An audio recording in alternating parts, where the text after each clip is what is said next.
kanë filluar dhe moshat e vjetra, po moshat e reja prap ndoshta e kanë... Rjetë kemi dëgjuar dhe që është mëkat, është gjuna me ndërhy, me bo ndërhyrje e tilla, me ndryshu në pamje, me modifiku pamje, a qëndron kjo? Se po në rjetë kemi dëgjuar dhe këtë. Kthimin e natyrshmërinë cilin ka falë Zoti, nuk prish punë. Por shembull dikush nëse ka problem me hundën, cilën e ka thy po mendon. E ka thy apo natyrisht nga lindja mund të ketë ndonjë defekt që ia vështirëson frymëmarrjen. Për ta kthyer në normalitet, do të thonë është e liume, nuk ka diçka tjetër. Mirë, po ndërhyrjet me të nxjerr prej asaj jo njerëzorës, do të thonë këto janë ndaluara. Mirë, po ajo që është prezente sot, do të thonë njerëzit që më shumë të duhet të kenë parasysh janë njerëzit të cilët kanë ndikim. Se ndikimi mund të jetë negativ dhe pozitiv. Edhe përgjegjësia, është sa është privilegji më e madh është përgjegjësia. Nëse një njeri për shembull ndikon, është me ndikim dhe ndikon negativisht, përgjegjësia edhe morale, ne themi do të thonë përgjegjësi para Zotit, kemi dhënë nëse ndikimi yt ka qenë për negativ tek tjerët. Meqense se rrjetet sociale patjetër që ndikojnë, e sidomos do të thonë fytyrat publike ku tregon do të thonë statistika me rastin e vdekjes së aktores Marilyn Monroe, shfaqjes së saj, njerëzit të cilët kanë ndjekë rrugën e saj, për në atë muaj në Shtetet e Bashkuara të Amerikës është rritë numri i vetvrasjeve. Do të thonë, aq ekstrem ka disa që i pasojnë, do të thonë njerëzit të cilët kanë ndikim apo janë ndoshta fytyra publike, derisa i pasojnë deri në atë mos deri në shkatërrim. Duke pas parasysh me qenë se doktoresha e Ceki është edhe një gjë tjetër që për sa i përket do të thotë edhe ndërhyrje. Është e çuditshme kur lexoj që ka njerëz, sidomos kjo është pak më e ndihshme te gjinia femërore, ka kohë gjatë që nuk e sheh veten e vet origjinal, mirë po vetëm me filtra. Derisa shkojnë domethënë në klinika estetike, kërkon që domethënë filtrin që e ka përdorur në Snapchat, mja bëhet domethënë ashtu. Kjo domethënë shtin që jetën reale në të cilën ti jeton ta urrejsh edhe veten edhe mënyrën të cilën e bën jetesës. Është koha e letrës që lidhet pikërisht me gjithë atë që jemi duke bisedu sot, sepse kemi arkivuar letra të ndryshme. Sot vjen një rrëfimi, një vajze, kërkon pëlqimin në rrjetet sociale. Ndëgjojmë e kthehemi ta diskutojmë së bashku.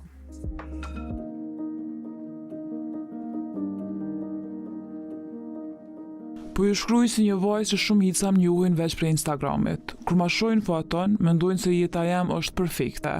Ama e vërteta nuk është qa që thjesht. Çdo ditë zgjohem me një lloj frike të vogël. A ka me pas pëlqime sot? A ka me ro prej interesimet? Këtu konkurenca është e madhe. Çdo minut del dikush ma i bukur, ma kreativ, ma perfekt. Nëse nuk poston, harruhesh. Nëse poston shumë, thonë që jetu e të pru.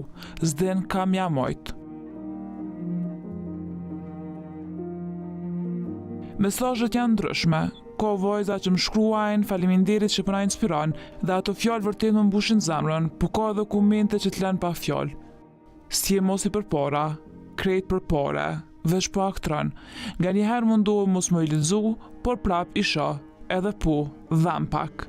E vërtetë është që kjo është puna jam. Për krejt këtyne postimeve paguaj qiron e ndihmoj familjen, por nganjëherë lodh në ato mundu me u dok gjithmonë mirë, gjithmonë e qeshme, kur jo çdo ditë jam ashtu. Deshta veç me tregu që prapa filtrave ka një njeri normal, me dyshime, me stres, me ndjenja, nuk jam veç profil, jam njeri.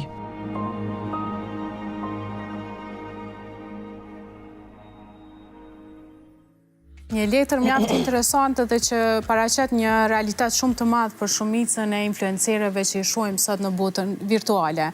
Sa mendoni që është në rregull të jemi edhe jo real në botën virtuale, edhe pse e kemi biznes edhe paguajmë qiro? Mendoj që pika më e madhe manipuluese është që ata të cilët mundohen me ndikue. Këtu i përmeni dy gjëra që janë shumë reale. E para që pas rrjeteve sociale bëhet fjalë për krejt një njeri ndryshe dhe ka gjetë një metodë për ta mbajtur familjen, do të thonë për përfitim. Mirë, për njerëzit të cilët, sidomos rinia që nuk i kalkulojnë fort këto, mendoj që dikush i cili një influencer që qetë jetën e vet luksoze, nuk e din që a janë vetëm 1% e jetës ti. ndoshta 99% është krejt e kundërta asaj, nga se fotografia është, domethënë, moment sekonda, ndërsa jeta e tij është shumë e gjatë. Ne duhet ta kuptojmë që kjo ajo që është prapa asaj, prapa skenës ose prapa këtij postimi është një jetë normale, nuk është ajo çka ne e shohim. Mirë, po kjo e ka treguar që unë edhe këta e bajnë, domethënë, për me fitu. Është e keqe kur nëse ne i them dikuj që ti e robi dikuj, çka thot ai ban, secili prej neve nuk e pranon. Edhe nëse je punëtor, për shembull ti në televizion me thon ti ban çka thot shefi, jo nuk baj, unë i kam mendimet e mia, i kam rregullat, nuk pranon. Mirë, po ne pa vetdije nuk e dim ne që ne ja kemi dhënë telekomanduesin e emocioneve jetës tonë, ja kemi lënë tjetër kuj, publikut, i cili posa të që është në mëngjes, e vren e shese a ka fol dikush, ka me njerë nëse ka komentu pozitiv, ndihesh mirë, ka komentu negativ, ndihesh keq. Do të thotë disponimi jot më varet nga duart e tjerëve. Influencerët në përgjithësi shpesh janë pengje të impaktit. E kanë marrë një herë impaktin, edhe pastaj ata janë pengje të atij impakti, duan të arrisin ma tepër, jo vetëm impaktin publik për të parë e pëlqyer, por edhe kostot e fitimeve. Në fundit, një influencer ose vajza e cila ka dërguar letrën, janë një paket promovuese, kur gjo ma shumë. Ata qarkullojnë në rrjet për të fituar, për të qarkulluar dhe për të mbajtur veten, ndoshta edhe familjen, ose për të realizuar qëllimet dhe dëshirat e veta, qofshin edhe materiale, por kjo dashja për perfekcion pastaj i bën ata jo vetëm peng të atij impaktit, por edhe peng një realiteti i cili nuk është real dhe nuk mund të përmbushet kurrë sepse është fake. Shembull konkret, nëse ne e hapim një profil në Instagram të një influenceri, edhe pyet ata, thotë se kush është ky? Ai thotë unë jam pronari këtij. A në të vërtetë ky është rob, nga se pronari është Instagrami, ti je punëtori i Instagramit. Në këtë rast, përderisa në mëngjes zgjohesh ose bën një postim, ata domethënë qoftë dikush me muzikë apo edhe çdo 2 orë e këshir se sa ka hipën ajo, domethënë ti nuk je pronari. Jo, njerëzit duhet me kriju përmbajtje, me prodhu përmbajtje, që prej qasoj përmbajtje me të ardhë reklamat, se për ndryshe Instagrami nuk është as i monetizum, sta je pas një cent, ti shko miliona nëse nuk merr reklama s'ki bo kur gjo. Ne brenda kësaj mund të flasim për çështjen se unë mendoj nga kondi jam fetar. Ne duhet të punojmë, të fitojmë që të jetojmë. Mirë, po jo fitimi të vjen, çfarë do rrugë që të jetë vetëm të vjen. Atëherë reklama sipas teje është gjuna. Cila reklam? Reklama në përgjithësi. Nëse është e duhur për njerëzit dhe për shoqërinë, është në rregull. Nëse është jo e duhur. Çka i bën jo e duhur? Jo e duhur, domethënë që promovimi i alkoolit, promovimi i narkotikëve. Që nuk lejohet në rrjete sociale. Nuk lejohet në rrjete sociale, edhe ashtu. Çka nuk lejohet tjetër? Morale. Ai e çet muzikën ko, promovon drogën. Ai apo thotë edhe morale. Edhe që shumë për të diskutojmë për influencer të rrjeteve sociale u bo shumë temë kjo punë. Ndikimi.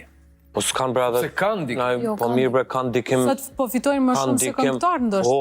Po e kanë ndikimin e mirë, nuk e kanë ndikimin e keq. Unë nuk shonaj content një influencer ose një influenceri që është i dëmshëm për shoqërinë. Së më kara halja. Jo, janë disa që i kena pa. Janë influencera. Ata nuk janë influencera, ata në veç që ka shku video viral, jënë bo aksidentalisht u bo nuk janë. Aksidentalisht nuk mundën me qenë aksidentalisht nëse nuk ka vetëm një video klikime. Si të bën 3, 4, 5 që kanë shku viral, i bie që audienca po dënë me...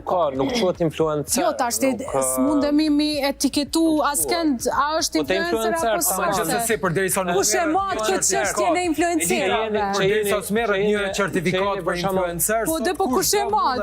Me notun rrjetes në flas për kategorinë e juj, për shembull, të elitës tonë nderim që dhe